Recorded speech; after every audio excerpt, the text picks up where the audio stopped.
రాష్ట్రంలో ఉద్యోగులను సరిగ్గా వినియోగించుకోవాలని కలెక్టర్లకు సూచించారు సీఎం చంద్రబాబు. రాష్ట్రంలో 1,23,000 మంది ఉద్యోగులున్నారని, రేషనలైజేషన్ తర్వాత ఉద్యోగుల సంఖ్య, ఖాళీలపై మరింత స్పష్టత వస్తుందని చెప్పారు. ఉద్యోగులను ఎలా వినియోగించుకోవాలో కలెక్టర్లు చూసుకోవాలని సూచించారు సీఎం చంద్రబాబు.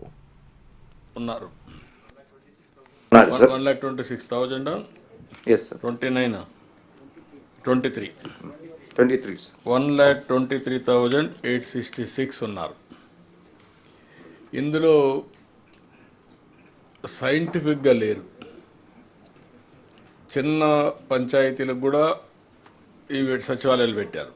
ఇప్పుడు 15,004 ఉన్నాయి.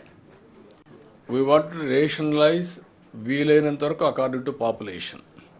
2 పంచాయతీలు కానీ 3 పంచాయతీలు కానీ లేకుంటే ఒకటే పంచాయతీ కానీ ఒక పంచాయతీలో ఆఫ్ కానీ ఎట్లయినా సరే అది రేషనలైజ్ చేసి మోర్ సర్వీస్ ఓరియంటెడ్గా లాజిస్టిక్స్ కూడా రీచ్ అయ్యేట్టుగా, మరీ దూరంగా ఉంటే 2 పెట్టుకొని ఒక ఎక్సర్సైజ్ చేయమన్నా కలెక్టర్ కూడా ఎక్సర్సైజ్ చేస్తే రేషనలైజేషన్ అవుతుంది. Still there is a surplus అని పెట్టారు నాకు. ఫస్ట్ ఆఫ్ ఆల్ సర్ప్లస్ కాకుండా ఇప్పుడు డిప్యుటేషన్ పోయిన వాళ్ళు okay, there are some departments, line departments కూడా సంబంధం ఉండాలి. ఉదాహరణకు మెడికల్ అండ్ హెల్త్ పంచాయతీలో కూర్చోబెడుతున్నారు సచివాలయంలో, వాళ్ళు లైన్ డిపార్ట్మెంట్ టచ్ పోతా ఉంది. లైన్ డిపార్ట్మెంట్కి టచ్లో ఉండాలి, పంచాయతీలో కోఆర్డినేట్ చేసుకోవాలి.